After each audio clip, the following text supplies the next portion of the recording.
Good morning, ladies and gentlemen.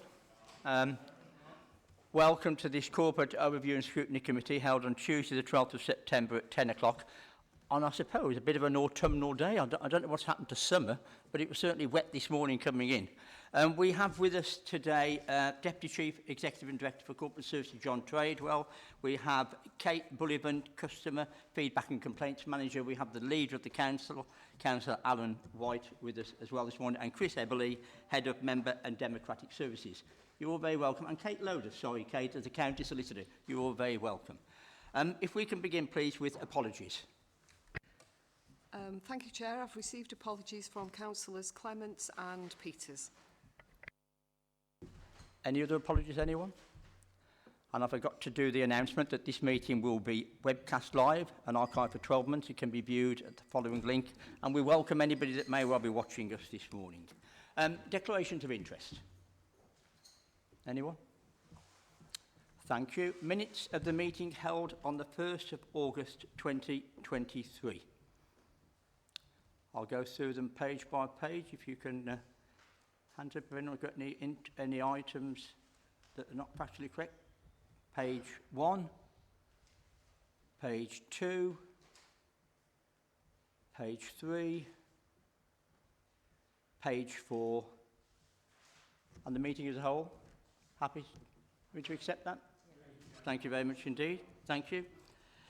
So, item 4 is the Customer Feedback and Complaint Service, Corporate Services Annual Report 22-23, and we have Kate Bullivant here to be the author of the report. Thank you, Kate. Or Councillor Watt, did you want to open up the report as Leader of the Council? Thank you, Mr. Chairman, unless I'm excused, and then I'm quite happy to hand over to Mrs. Bullivant. No, I'm not excused. Okay. Not at the moment, Leader. Thank you very much indeed for the once again this annual opportunity to bring forward the Customer Feedback and Complaint Services Corporate Services Annual Report. Members of this committee know this is an annual event. Mrs. Bullivant is our subject expert on feedback and complaints, and so it will be to her that I hand over once we've done the sort of broad brush introduction. This council has been, throughout the time that I've been a member of it, very transparent about feedback and the feedback and complaints we receive, and I think that's by necessity. We have a do it once, do it right principle in feedback and complaints. And before I hand over to Mrs. Bullivant, I just want to draw your attention to the quote on page 9 of the report, which is in blue, because I think that's really rather relevant to the way we operate. And I'll just read it out. Complaint systems are not mechanisms for apportioning blame, but an important part of the Council's learning and development. Complaints can be a rich source of information and learning about how a council's performance is perceived and how it can be improved. What we recommend is clear, accessible and flexible process that forms part of service provision and does not overwhelm individuals, departments or other council processes. The purpose of a complaint system is to put right what has gone wrong and learn from it. And I think that, well, that quote is contained twice in the report, and I think it's worth bearing that in mind, having it in the back of our mind. Sometimes we do get complaints. Sometimes those complaints are indicative of something we've not quite got right and we need to tweak, and that gives us that opportunity to tweak it. The report sets out in detail the process of the complaint system, and it details the nature of the complaints that we've received in broad terms. You will not be able to escape, it won't escape your notice at all, that the biggest source of complaints is our members of Parliament. And why that is the case, I think I could leave members of the committee to speculate privately to themselves as to why that is. Well, perhaps some members of the committee won't be speculating privately about the...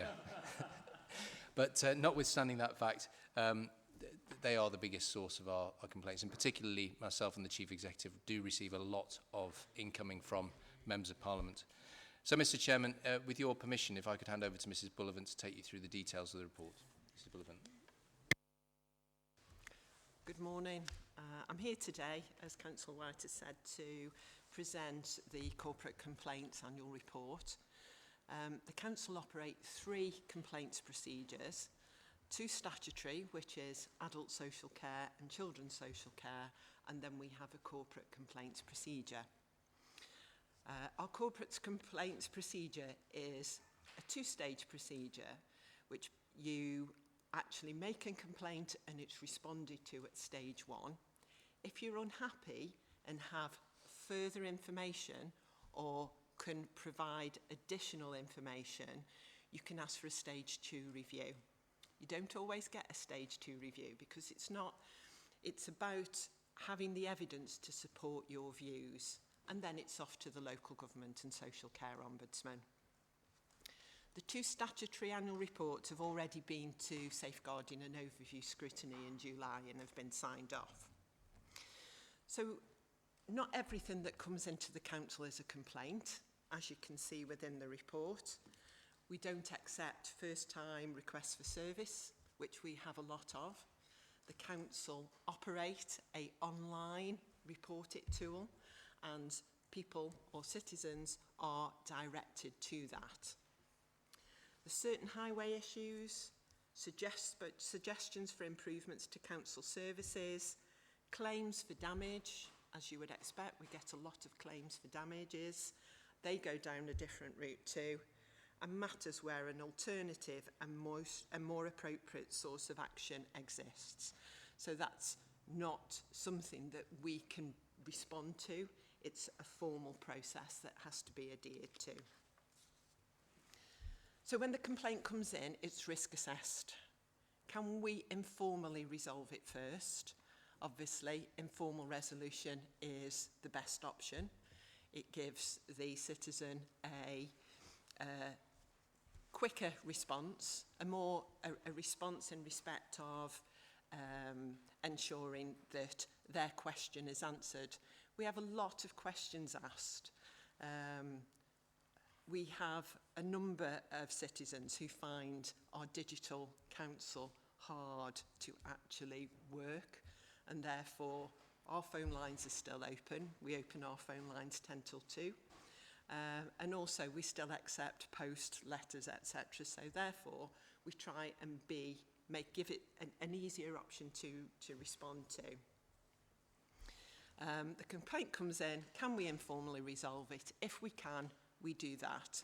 We go down that route. If not, we risk assess it and it comes into the complaints procedure. Once the complaint is assessed, it's allocated an investigating officer, it goes out to be investigated, and then we help with the quality assurance of the response, to make sure that it's fit for purpose and it answers the actual complaint, but then we have to advise our complainants that they can escalate their concern to the Ombudsman.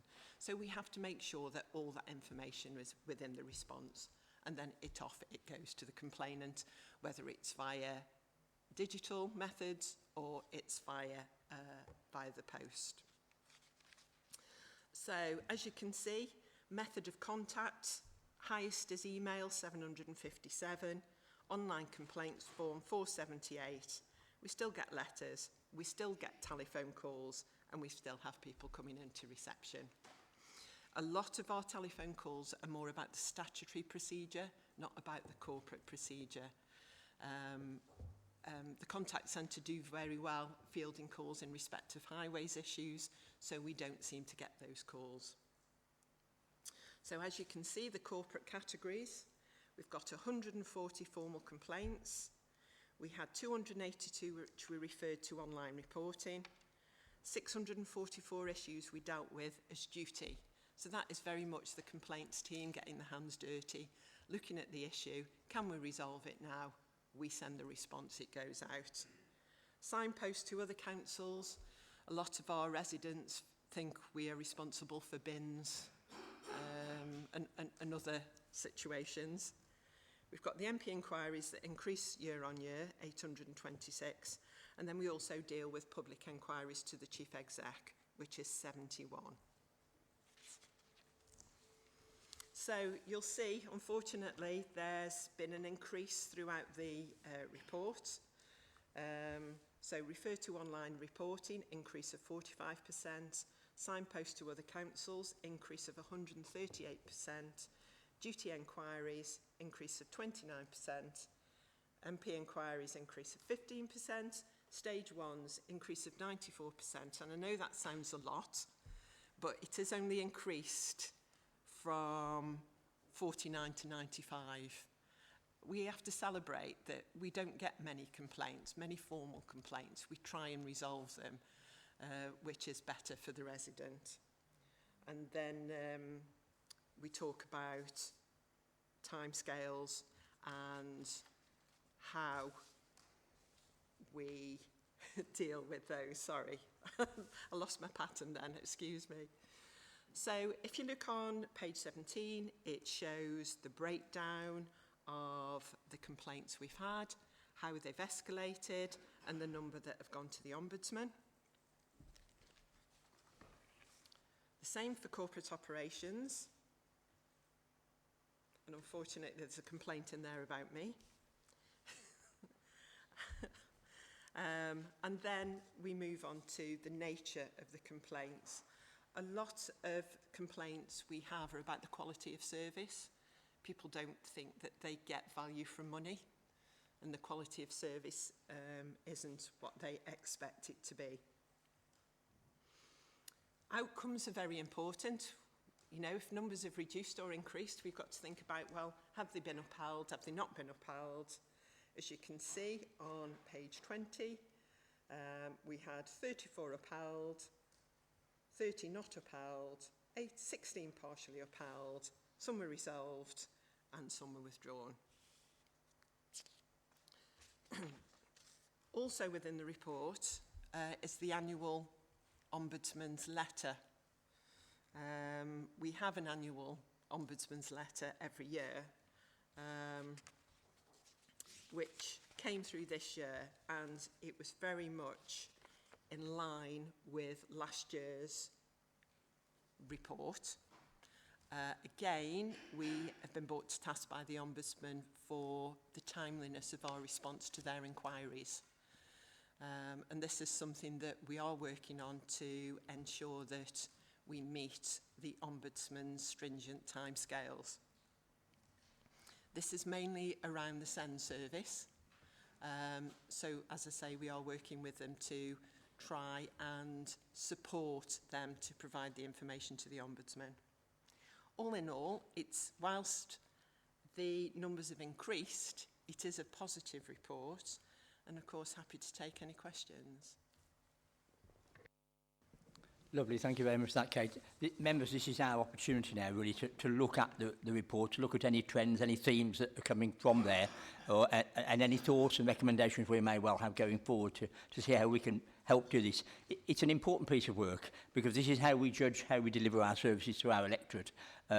So we'll give it a really good, robust going through if we can. Who would like to start? John Francis. Welcome, Kate. After all the years we've gone through this, over time, batting it about. I'm not happy that they've gone up. The other thing is, the telephone conversations that we complained about a few years ago, are we not getting complaints through the telephone because we don't answer the system anymore, or we haven't got the communication systems at work? And the other thing is, what about special educational needs and the complaint on EHCPs, the delays and all that lot? Have we got any actual structured information about that? Because that's so important these days. I'm getting complaints all the time as Chair of Governors about stuff like that. The complaints team have a dedicated phone line, so therefore it's a 0300 number that comes directly to us. So it's open 10 till 2 every day. This annual report is just for the corporate services. So the information in respect to SEND is within the Children and Family Statutory Report. And I'm very happy to share it with you, John, and go through with it with you. Okay. Councillor White. Whilst it's not in the sort of bailiwick of this particular report, Councillor Francis, I think it's important that I just respond to the EHCP question that you've raised. We know that there's been the rate of progress on processing EHCPs has been slower than we would have liked. And as a result, the council has invested in additional key workers and also invested in additional educational psychologists, an additional 10 to be precise. The recruitment of that is slower than we would have liked, but I think one of the points that we made as part of this report is when complaints come in, it's an indicator perhaps of where things need to improve. And when you say, you quite rightly as a chair of governors say, I'm getting complaints about EHCP processing time, put that to me as you do, frequently and forcefully.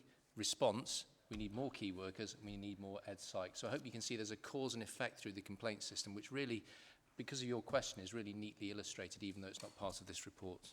Thank you, Mr. Chairman. Councillor Francis, do you want to come back? Spencer. Chairman, thank you for that. I think just echoing what Councillor White said right at the very beginning, and also just there about how this process is a learning process and a development one for the organisation.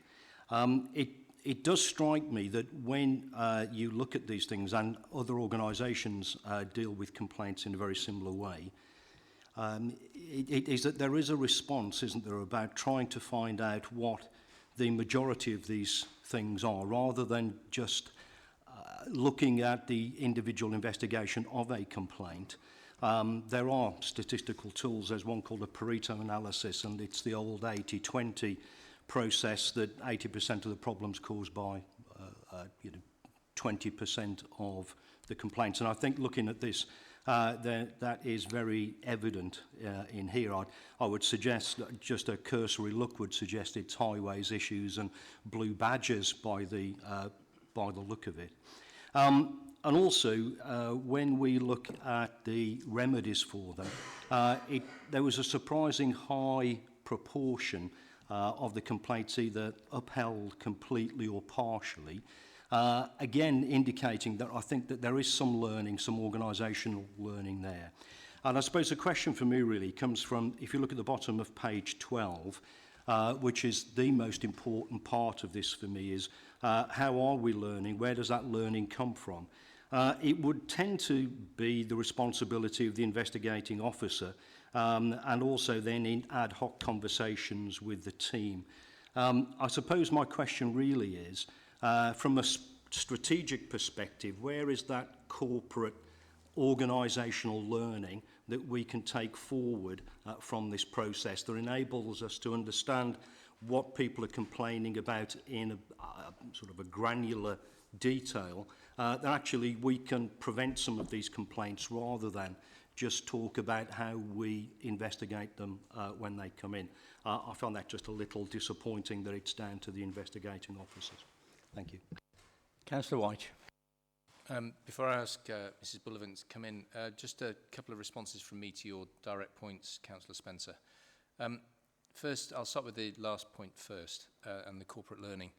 Whenever the Ombudsman finds that in favour of the complainants, we are obliged to publish the outcome, and any remedy that is required is something that's an executive decision to actually action. So those decisions go through the formal decision-making process of the council. Some of them, for reasons that you will well understand from your previous occupation, remain confidential, but some of them come into the public domain. I think that's a very, very useful way of reminding everybody who's in the decision-making loop, because it's in the public domain, something has happened here, and we need to make sure that that problem that arose in the first place isn't a systemic problem, but it might be, and if it is a systemic problem, what are we going to do about it? And that equally applies to the scrutiny committees, making sure that when these things come in, you're looking at the system-wide issues and saying, that's the reason why we're here this morning.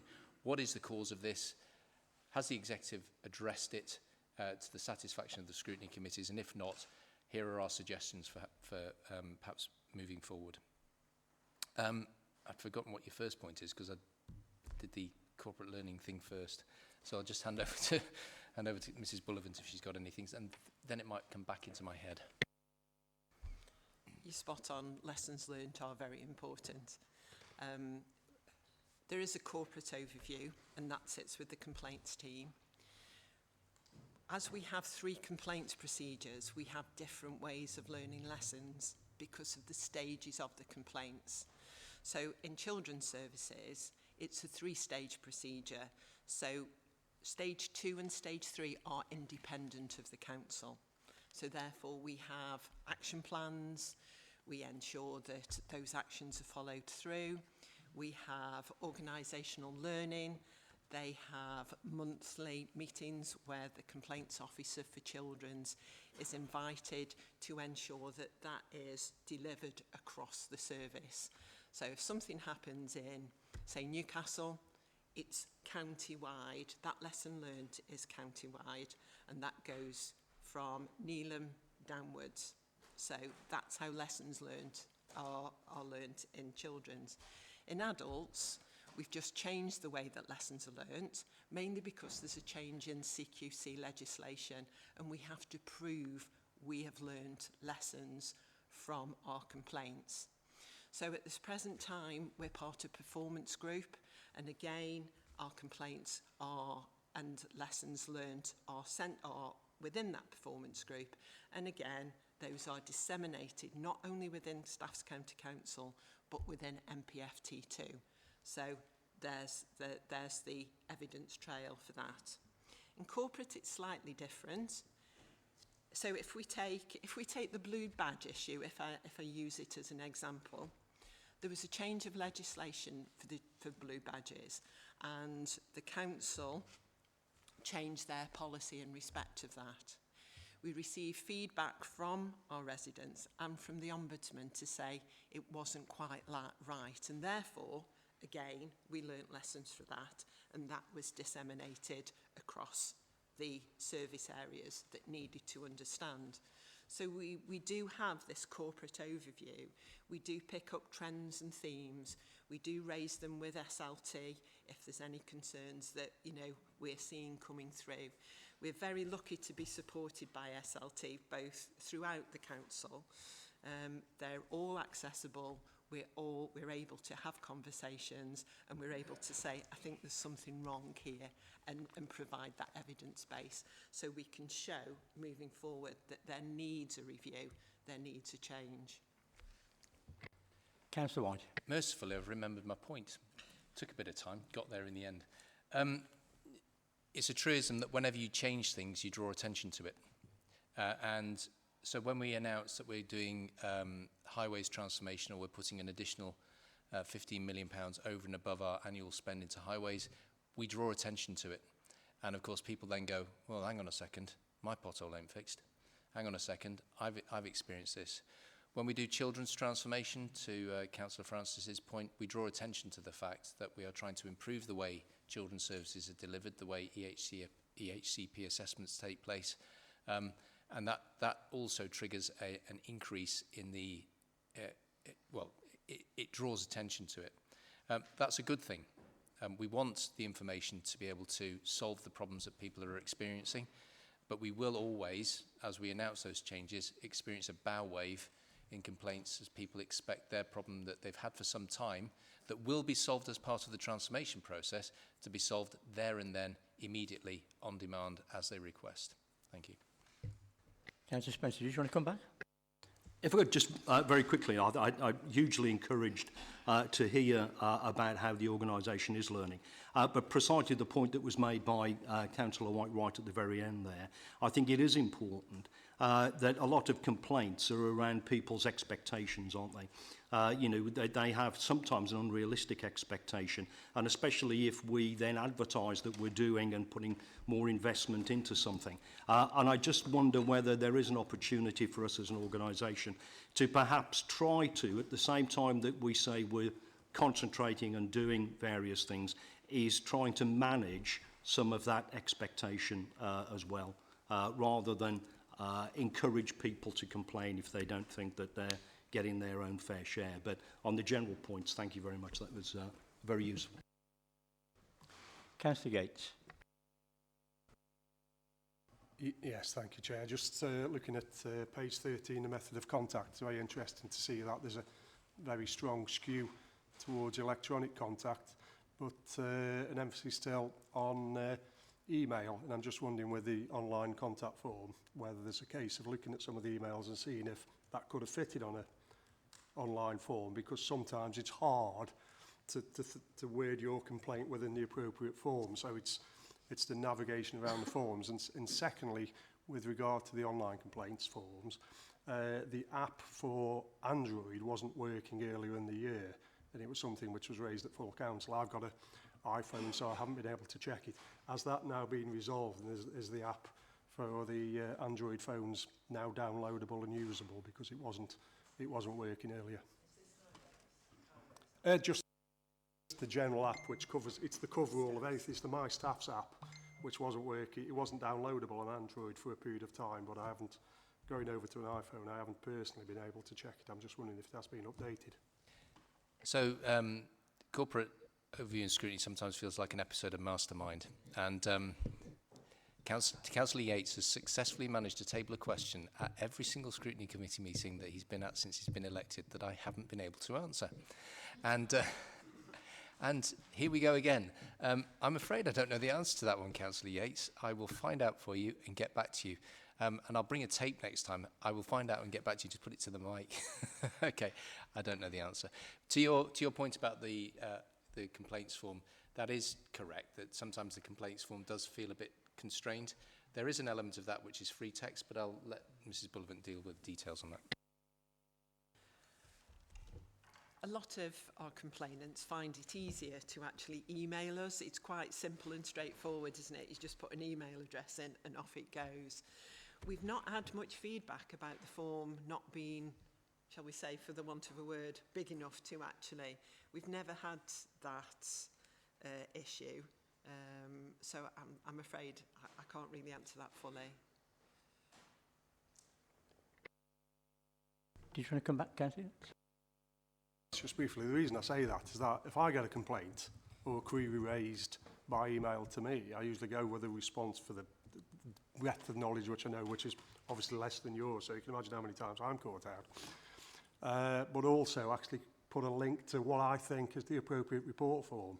So in that context, it's steering the complainee to me through the report form to come back to you. And generally speaking, I get an email back sort of saying thanks for the advice, and I'll use the form and put it in. So, you know, I think an emphasis on making an appropriate use of the report forms is very important. But within that, I think it's important to review the emails which you're getting to see if actually it does fit the report form. So there's a feedback, so you're constantly improving the reporting system.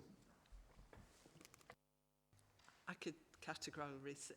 could say that the emails we get wouldn't. Some emails are 5 or 6 pages long in respect of children's services, etc. So I would say no, that they wouldn't. But I'll take on your point and I'll have a look at that. Thank you. Councillor Pert. Thank you, Chair, and good morning. You'll know I try not to be an apologist for the organisation because I don't think that's the appropriate route. But often the formal complaints follow a lot of local work that councillors are doing on the ground. So to think it's the first line of complaint, I think probably would miss the valuable and vital role that local councillors do in their areas. Because often, you know, something escalates to a point where residents are unhappy, they will contact their councillors. So I don't think we should forget the role of councillors and what's happening on the ground. And I'll come back to that if I may. I agree with Bob's assessment that most of this was blue badges and highways. And there is a lot on highways because, you know, a lot of the issues have been sort of cut up into very small categories rather than sort of broad categories. And I think if you looked at it in sort of broader categories, you would see that highways was a disproportionate number. However, I think what is demonstrated through this annual report is two things. One is that the process is well managed, and I think I've consistently said that every year that I've seen this report and been fortunate enough to be in this seat. And I think we should just recognise that and thank all of those people who are involved, because actually making the process work seamlessly is really important, because it's a vital bit of feedback and information that can be used to improve processes. And the fact that it works seamlessly, in my view, is really good and should be noted and congratulated. Equally, the importance that is obvious that the senior leadership team put to the complaints process is clear, because what that shows is that effectively when improvements are found, they're implemented. So there is a clear senior level commitment to that. So I think all of that is really good.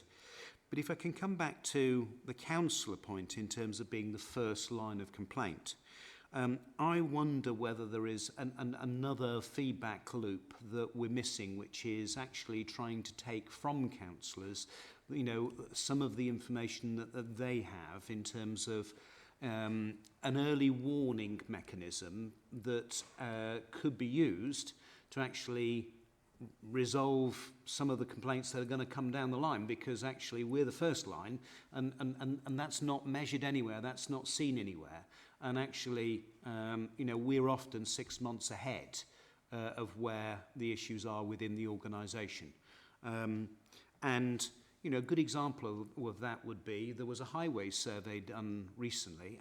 I've not seen the results of that, and maybe they should come into you and your department, Kate, to pick up the bones of where those issues are, and then do some root cause resolution on those to really drive the resolution to what is concerning some of our residents, because sometimes I feel that there isn't an aggregated view from members that is formally fed through and is recognised, and then there is an outcome to it, and maybe that would be something that would be of real value to resolving some of these things.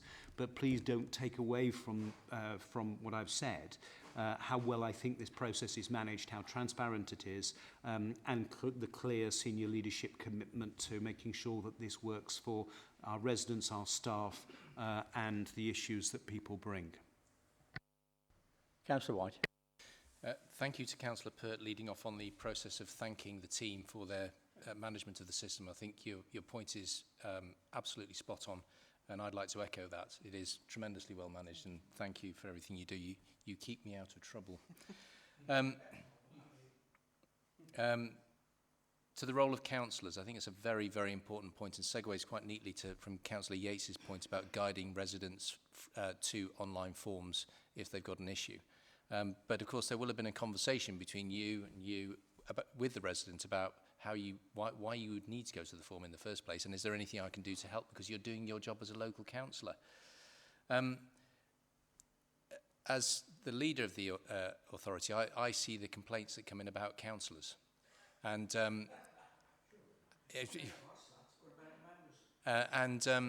so it's quite interesting to see how difficult and challenging the role of being a frontline councillor can be, because sometimes you have to have very difficult conversations with members of the public who expect you to turn water into wine and provide them with the moon on a stick. And you can't. You are limited within the scope of what you can do, but you do your best to try and help them solve the problems and also manage their expectations. And to all councillors in this authority and councillors across all authorities in Staffordshire, we're all hugely grateful for the work you do, because most of it goes unrecognised. But there are people who then decide, you know what, I'm going to complain about the councillor because they weren't able to turn water into wine or base metals into gold, and therefore I'm not happy and I'm going to make a complaint about it. But to the point about whether or not we are able to then aggregate the experiences of councillors into something meaningful for the policy of the council, I think I would take a different view to the one that you perhaps articulated there, Councillor Pert, which is that you do have an impact on the policies of the council. The reason why we put more money into send key workers and educational psychologists and highways is because councillors have been experiencing on the front line, as Councillor Francis articulated a moment ago, that the system isn't working well enough, and therefore there needs to be more investment. That determines the priorities that political organisations tend to have that they put in their manifestos. They spot something that's not working and they say, you know what, I'm going to solve that problem if you pick me.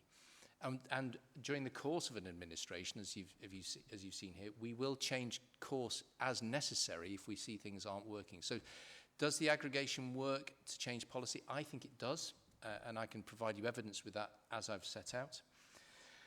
I think the highways comment that you make about the disproportionate number of highways complaints, they are disproportionate, but I refer back to my previous answer, which is when we draw attention to something as a consequence of our increased investment in it, because we want people to know that we're putting more money into it, because it's their money, not ours, then that will inevitably draw complaints. Thank you, Mr. Chairman. Just holding to the thought that you had, Councillor Burton, I just wondered whether we ought to think about writing into our work programme an annual training session, perhaps for members, on the complaints procedure, so that members are fully up to speed as to how the complaints procedures work, because often, as you say, we are the first point of contact with the resident. Often we can perhaps know what the procedure is and therefore steer them perhaps either towards that or away from it. But I think if we had some annual training for all members as part of the work programme, we could make sure that members are at least aware of the procedures that are in place. So just... I think we've already beaten you to that suggestion, Councillor Wilcox. We had training 6 months ago. Yeah. It wasn't brilliantly well attended, but I think flagging it up to other members to make sure that they are getting the training would be a good idea. Yeah, before I bring in Councillor Williamson, yeah, I think that's a job for us as chairman then, just to make sure that if we do have training on that it is attended by our members. It is a responsibility, part of their role. Of course. Thank you, Councillor Pert. You talked about the highway survey. We have had input into that. Funnily enough, it has been shared with us, so we can correlate our complaints in respect of the outcomes from the service. So, yes, work is ongoing in respect of bringing, so we can understand the bigger picture too. Councillor Worthington. Thank you, Chairman.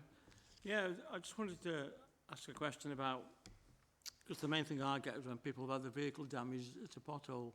Do we ever pay out the first time round, or do we send them all off to court to get the money back that way? Because I did get a gentleman who was quite complaint after complaint from Leak. Wasn't even my patch, but... Whose patch was it, Mike? Obviously, if someone is making a claim against the council, it doesn't come into the complaints procedure, but we are aware that there is a backlog. I think the first quarter, the claims service received the same amount for the whole of the previous year, so there was a bit of a backlog. Obviously, it goes to our insurers, and therefore they take it from there, so I can't really answer that, I'm sorry. Councillor Worthington, do you want to come back? No, that's fine. Councillor Heath. Just to say, they do get paid. I had a young lad who'd done quite a serious damage to his car, and I advised him to make a complaint and put a complaint in for the damage. It was £600, I think it cost on his garage repair, and it took him from, well, 6 or 7 months, but he rang me only the other day to say he'd had the money, and because it had been a long time, there was a query, did he want to go for sort of interest on the something like that? And he said no, he was so pleased to get because it was a huge amount of money to him at the time. He'd got a young family. So yeah, they do get paid, but it takes a while.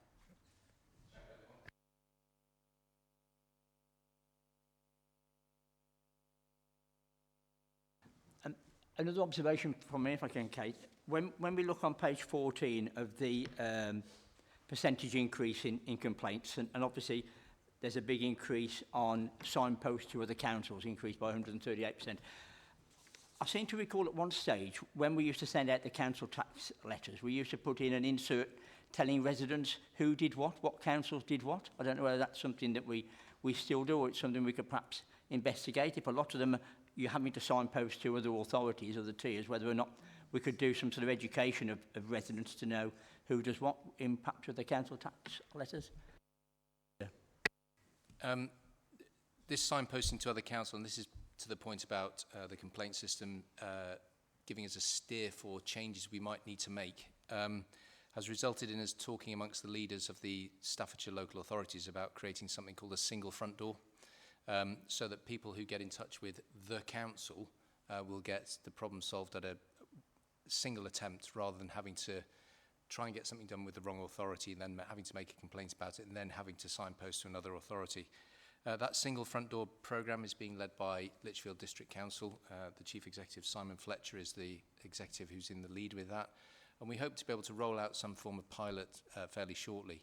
And if other authorities wish to join in with that, those authorities are aware of the possibilities. And I think that that would reduce the amount of signposting to other councils that are required in response to things like that increase that you see set out there.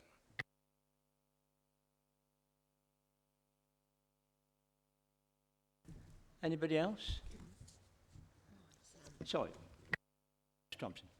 Thank you. Can I just say I think that's a really good idea with the single front door, because I have so many people say to me, you're the council, and then you have to explain to them, well, this is the council, this is the district, this is the county, and they do struggle so much. It's like with the parish get penalised for the district's work, but to explain that to a resident is not easy, because to them, you're the council and you're there to do a job, and I do think that's a very good idea.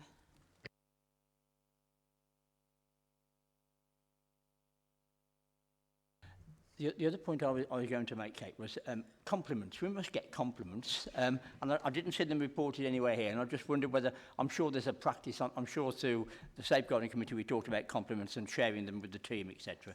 I just wondered whether they're on the increase or... Let's try.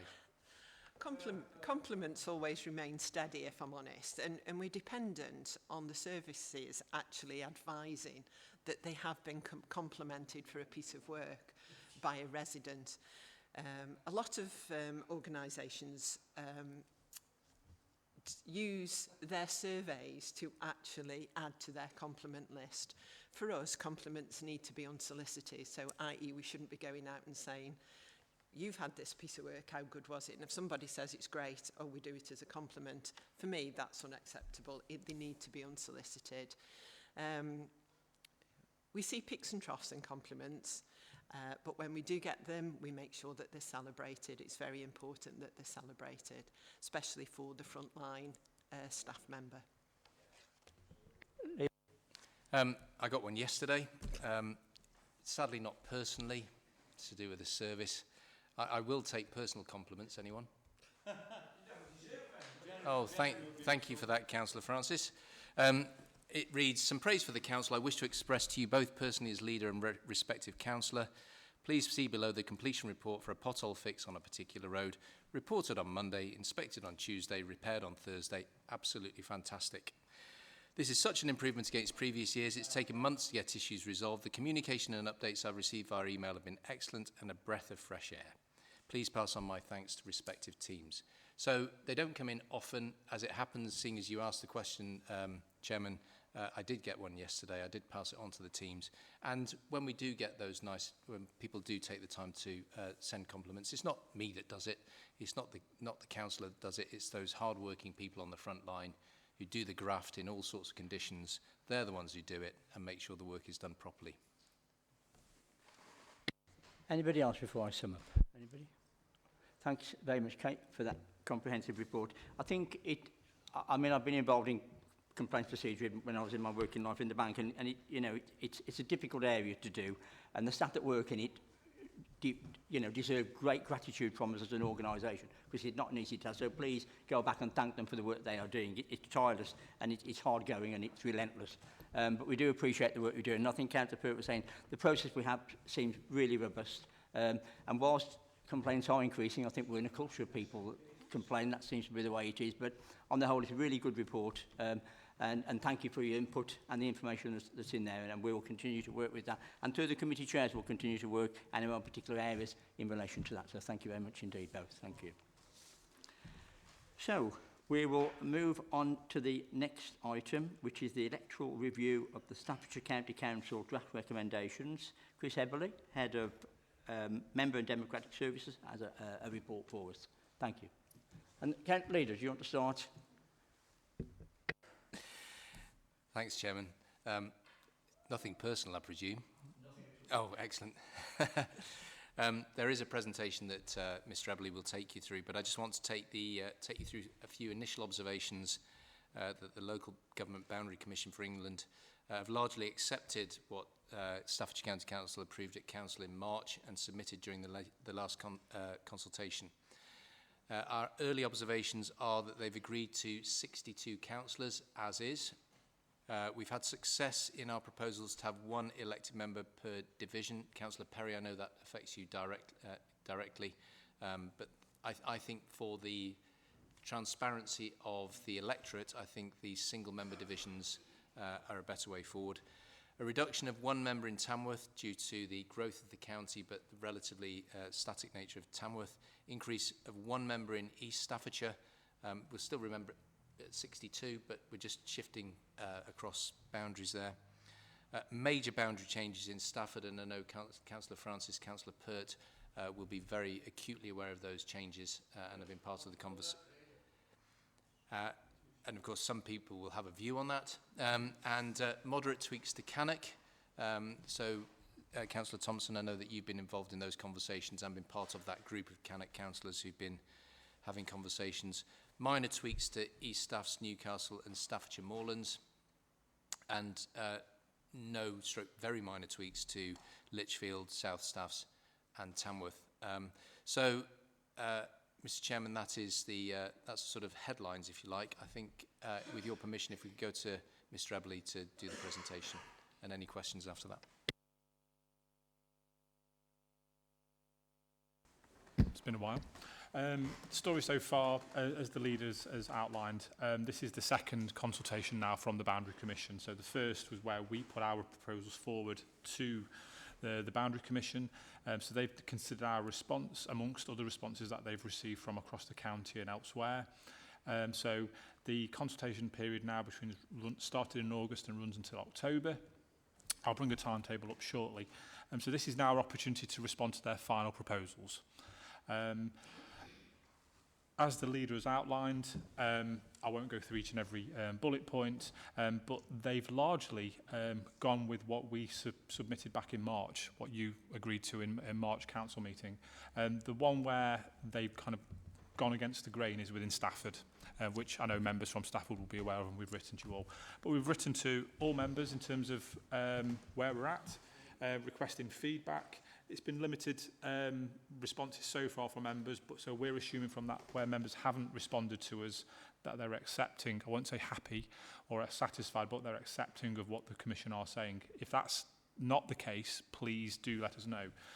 The purpose of bringing this to scrutiny, above all else, is to provide the transparency and openness and assurance to you as councillors that we are acting in the best interests of you as county councillors, but also the organisation, but also the wider geography of Staffordshire. In terms of next steps, we're bringing it obviously today through corporate scrutiny onto Cabinet, and then prior to a final report being taken to Council in October ahead of the timetable. Council on the 12th of October, and the final consultation ends on the 16th, so very, very short window, hence why we've had to be quite hasty in some of our emails to members over the last few weeks. If I just go back a slide. In terms of our approach to the response to because we are responding as a consultee, we're going to give one of two responses where we're broadly in agreement with their proposal, which really is what we said back in March.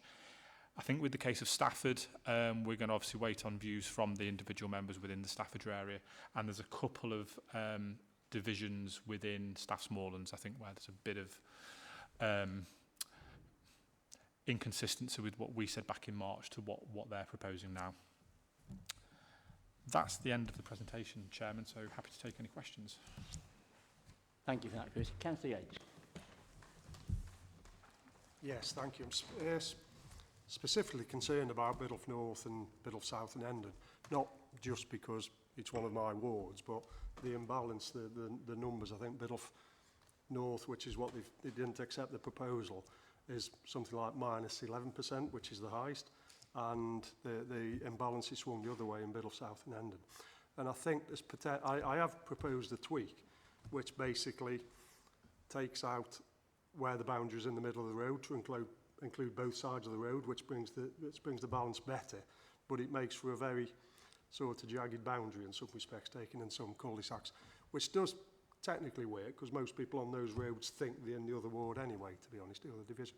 But what I was wondering is perhaps a completely radical approach, which doesn't particularly follow the district wards as such, but produces something like Happens and Leek, where you have a Leek Town ward and a Leek Rural ward. And I think the scope, looking at the demographics of Biddulph in the area of Biddulph, of having a Biddulph Town ward, a Biddulph Town division, and a Biddulph Rural division, which would produce a very, very much closer balance. The reason I didn't suggest that before is it's not contemporaneous with district boundaries, so to speak, but it would actually make a lot more logic that people who live in the urban area are represented by a council who looks after the urban area, and people who live on the fringes, which is primarily Biddulph South, Biddulph Moor, Endon, Ladderidge, Densford, are looked after by effectively a rural division council. And I think we can get it almost parity, but that does require a little bit of effort and thought putting in. And the only reason it wasn't suggested before was because of the ward differences. But I think what they've put forward is just statistically wrong. And I'm not looking at that from my personal parochial point of view. It's just not right. Thank you, Councillor. So, yeah, I know you've previously liaised with Alison in the project team. So if you want to drop her a line, sort of offline from this meeting, to sort of make those thoughts, and we'll pick those up. Do you want to come back, Councillor Yates? Okay. Yeah, I mean, just to say on that, though, I think it's very difficult for us to go back with a proposal now as the council that is quite different to what we presented the first time round. I think it's open to us to make suggestions and tweaks in terms of what they've come forward with, but for us to suggest something that we didn't suggest when we originally put our proposals forward, I think is a dangerous thing for us to do. It undermines our credibility with the original proposals, so I think that's something to bear in mind. I think it's much more helpful if you can give us the thoughts you might have about cul-de-sacs and the rest of it, and see whether we can incorporate that into a response that deals specifically with those points. Councillor White. Yeah, it was to emphasise Mr Tradewell's point, but the submission to LGBCE was a formal submission of the council, which was approved at council. So this is part of the broader council process. I don't suppose there's there would be any objection to you submitting directly further to the Boundary Commission themselves. And I think, if I might be so bold as to not undermine your process in any way, shape or form, but suggest that perhaps you do that and say, look, I've got this whiz-bang idea, would this work? Because we as an authority have submitted a formal entry, if you like. Just quickly, I accept that. I think it's a shame, a flaw in the whole process, nothing to do with what the county did whatsoever. You know, they did sterling work to get some kind of consensus when everybody's got an opinion. And that they didn't do the divisional wards for the districts and boroughs as well, because they're overdue in some places, and it would allow that sort of imbalance because there's been a lot of movement of demographic within the time. And primarily trying to stick within those ward structures to get the division to be, you know, commensurate with the wards. It's always going to be fraught with difficulty to get the numbers right, but we have submitted a tweak with the cul-de-sacs and whatever, so hopefully that'll be accepted and it brings the differences into closer alignment. Chris, did you? Councillor Worthington. Yeah, no, I'll see Chris afterwards privately, okay. No problem. Councillor Perry. Thank you. Thank you. Could I just ask a question, Chris? I agree with the split in two single councillors in the division. I haven't got an issue with that at all. Obviously, it's about the numbers game. I appreciate that as well, because that was from the very first meeting I think we had. It was a numbers game on making sure each councillor got X amount of residents to sort of look after. Where are we at with Westcroft? Can I ask that question, please? I think it was a bit of, does it go in with the Featherstone ward, or does it go in with the Essington, which it is now?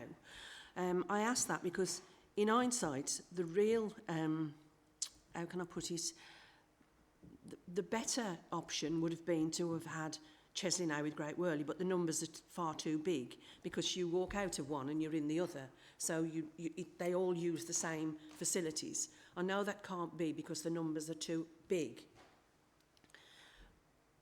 But there is a relationship between the Essington and the Great Worley, but it's not, and Westcroft is, again, as I've said, the other side of the A460, as you probably know from the mapping. So I just wondered where we are with that, because initially it's always sat with Essington, but there is a feeling that it might, because again it'll change the numbers if it's moved to the Featherstone. So I just wondered where we are. Have you made a decision on that, please? Sorry, I've rambled on a little bit, but it's important to know. I'm going to have to refer back to their final maps, because I hope councillors can appreciate we've got several, 100 maps for sort of each division. So can I take that back one outside of the meeting, Councillor Perry, if that's okay? Thank you. Yes, by all means. I know you sort of wanted us to comment on this. Can I ask a further question through you, Chairman? Have you had any other response from any other councillor on the decisions that you're likely to put forward to? I can say that, as I said on sort of one of the slides, it's been a limited sort of response at this stage now from across the 62 councillors. I don't believe that I've had any further responses from members in Cannock regarding that particular issue or any other sort of issues you've mentioned, Councillor Perry.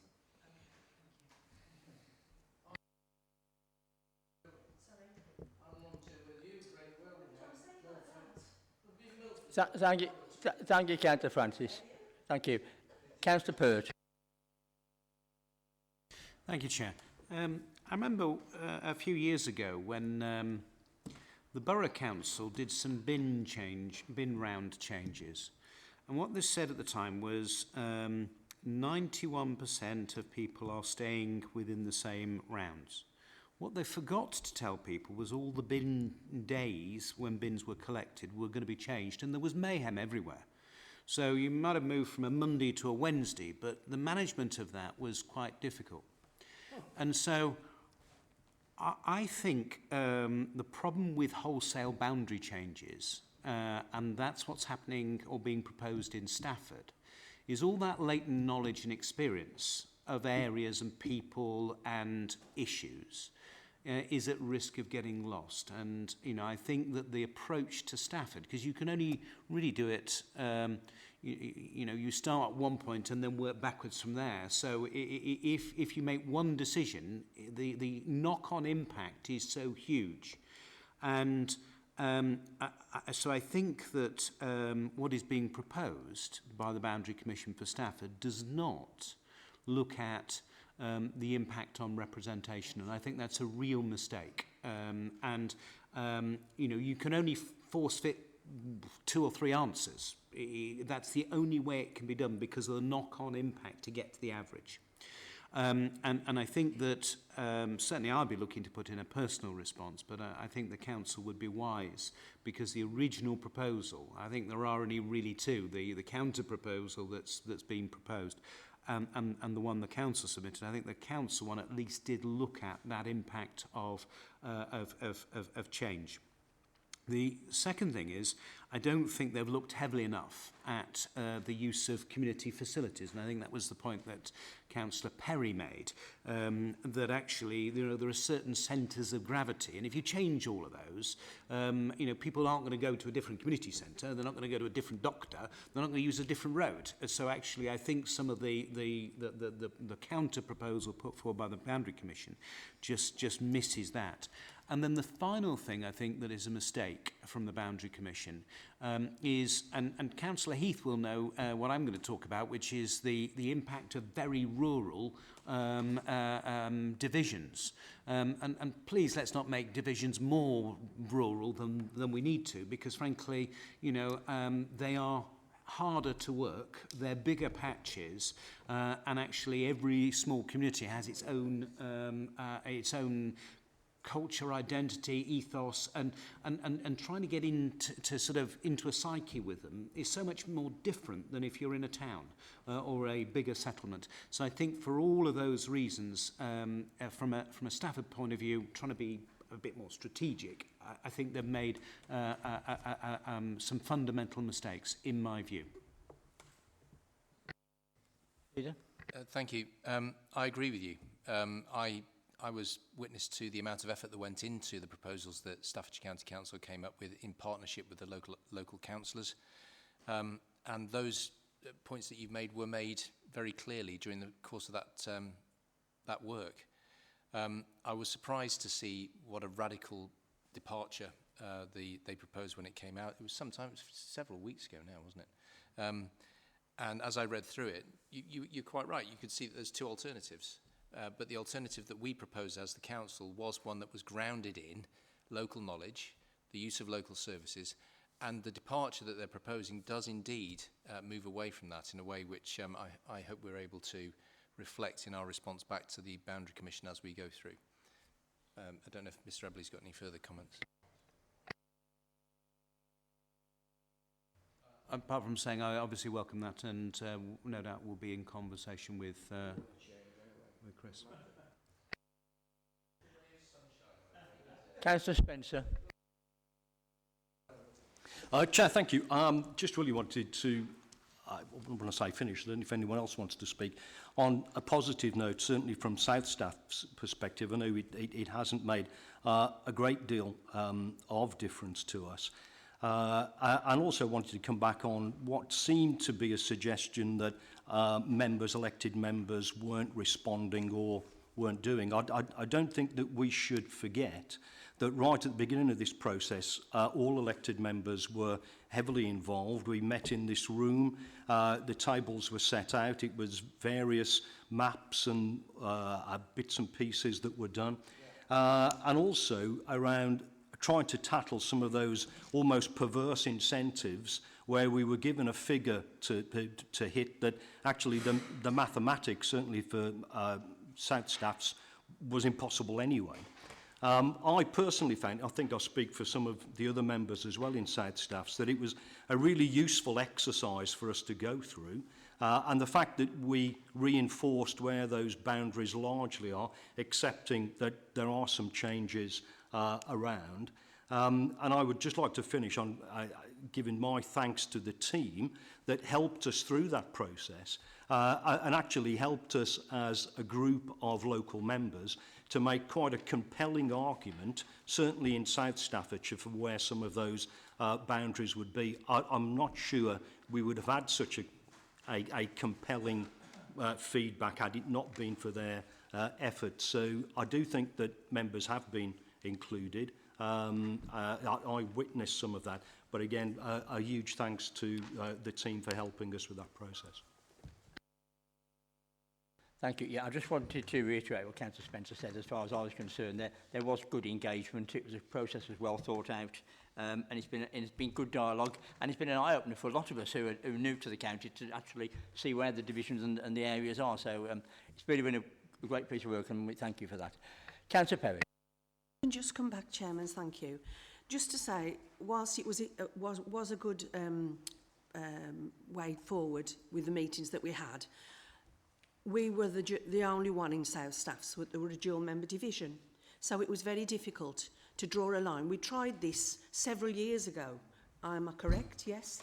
When there was myself and another fellow councillor that's not on the council anymore, Mike Lawrence was there, and we tried it and it didn't work because the areas were so detached from each other, got their own identity, and we've come against the same thing this time, which is why I said about the Westcroft part, with Essington, because Essington really is quite a way away from Great Worley, and yet we've been lumped together. There's no bus service from one to the other, but we've been lumped together. Whereas, as I said earlier, the Cheslin Hay and Great Worley, you walk from under one bridge and you're in the next village. But I know the numbers don't add up. And to me, it's the Boundary Commission are more concentrating on the numbers game than they are actually the village type that we have in Staffordshire, in the Moorlands and in South Staffs. And actually, Stafford, there's lots of little villages around that have their own identity that don't actually fit in with other little villages around them. So it's a difficult one for them, and I see where they're coming from. But at the same time, we mustn't lose our identities of our villages. And if we're not careful, that's what we will do.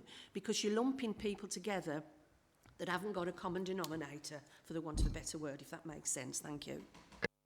Leader. Councillor Perry, of course, is right. When we did this last time, which I think was 2010, I think we had 4 double-member divisions in 2010. It's up to the leader to ask for a dual-member review. Councillor Atkins asked for a dual-member review in 2010. It couldn't be resolved in your division, and it couldn't be resolved in the Cannock divisions, so it was determined that we would stick with 2-member divisions then.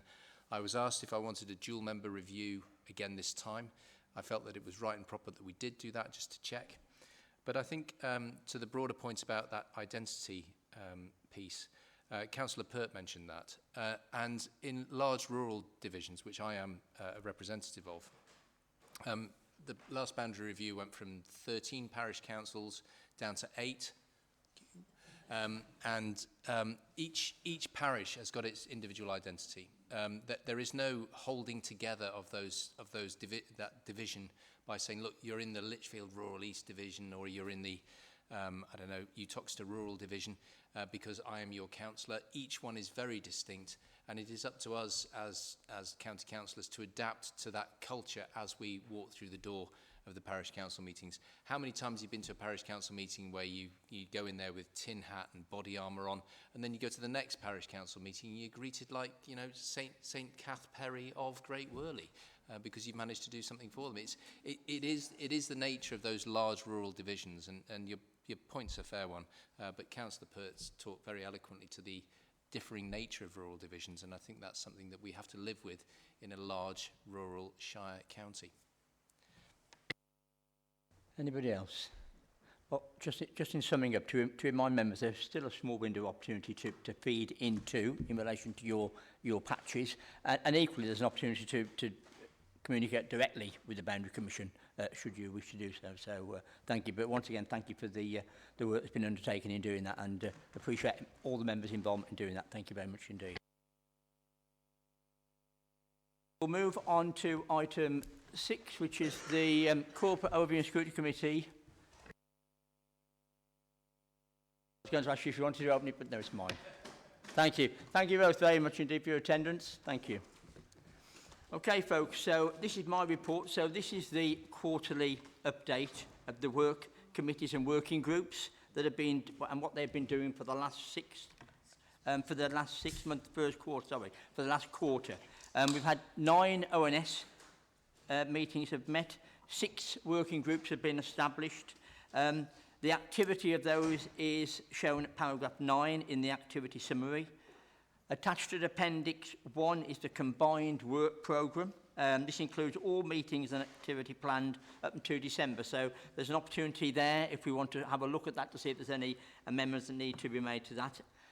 Attached to Appendix 2 is the tracking and monitoring that was requested through the Chairs and Vice Chairs Forum. So we have that. So looking for any comments on that.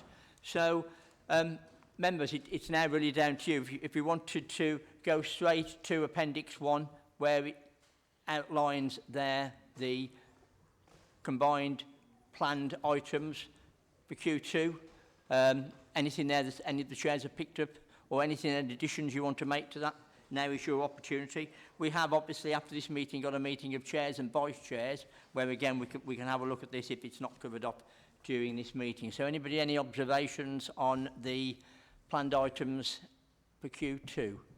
Anyway, Councillor Spencer. I just want, Chair, really from my committee. Obviously, we feel that there is a need to respond to changing national issues.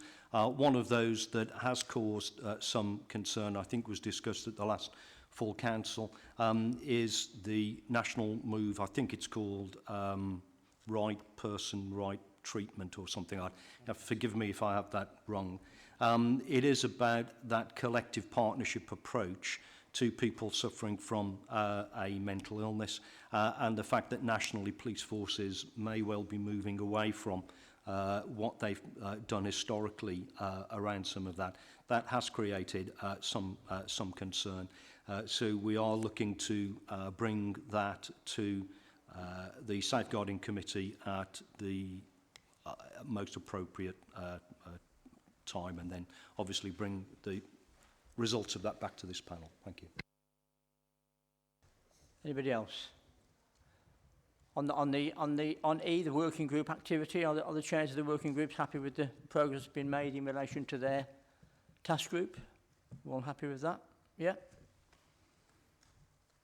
11, we obviously have the chair and vice chair forum update, which is there, and as I say, we are meeting again after this meeting to go through that. The tracking and monitoring recommendation, are we happy? This is an area where we've wanted to make sure that any recommendations that we make or suggestions to Cabinet are at least responded to, and we have some sort of outcome so that we can be smarter in either in what we're putting forward as recommendations, and B, to make sure that we get some feedback. I mean, are we all content that the feedback is coming through as we'd like it to? Councillor Pert. I have to say I've been banging on about a tracking document for health for maybe 12 months, 18 months now, and I'm still not got it from a health perspective, which disappoints me. And even if I have to write the thing myself, there will be one for the next meeting. But I don't think we're fully there yet on this. I think there needs to be a clear numbering so that you can see them across the committees, and there needs to be greater thought into how does health have a system that can be visible and not interrupt any of the other committees' numbering systems, but so they're easily trackable across the committee. Because you are right, at corporate you want to be able to see that we're making a difference and be able to demonstrate that. And I don't think that we're fully there yet. And I think there needs to be a bit more thought to this. Maybe we can do that at the next meeting at 12 o'clock. Thank you for that, Councillor Pert. Anybody else in relation to this report? As I say, we can pick it up in the chairs and vice chairs that follows after this meeting if we wish to on that. Okay, thank you. 7 is the work programme. So once again, do we have any comments in relation to the work programme that's there, that's been set out? Again, it's a living document, so things can move and things can change. We don't have to stick rigidly to the corporate work programme. If there's anything there that we want to see put in there, I can report that the MTFS working group has met already. It's got its second meeting this week. So we're certainly looking at 3 or 4 areas of service delivered by the council that perhaps we haven't looked at in great deal before to help the Cabinet when they're setting their budget going forward. If there's anything else that needs to be included in that work programme, please, this is your opportunity to say that or relay that to the chairs and vice chairs. Position? Councillor Pert, do you know? Did you want to? Just a question, Chair. In terms of the November meeting where you've got climate change annual report and action plan, often these days there is a sort of a big element of biodiversity that fits within climate change. Is that going to be included as part of either the agenda item, or is that part of the annual report? And maybe we don't know the answer, but I do think that we ought to see something on biodiversity because the two links are inextricable. I don't know whether Councillor Thompson knows what. I think there's plans for it to go to the meeting. To the meeting, okay.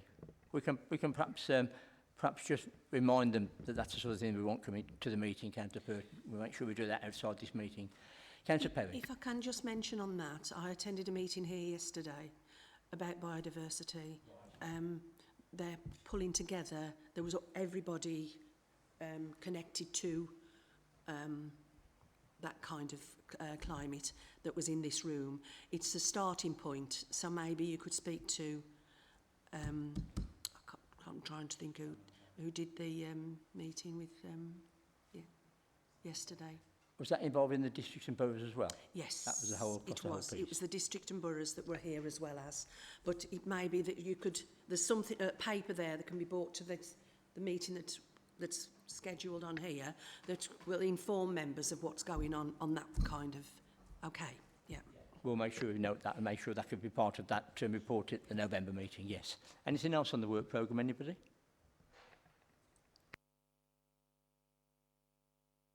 Is exclusion of the public? Well, we don't have any matters in confidential, so at 16 minutes past 11 we'll close the meeting there, and then we'll reconvene for the chairs and vice chairs, perhaps a bit earlier, perhaps at 11:30 if we can get the people who are attending by teams to perhaps come on earlier so that we're having a bit of time back. But thank you for your attendance and your contribution to the meeting today. Thank you very much.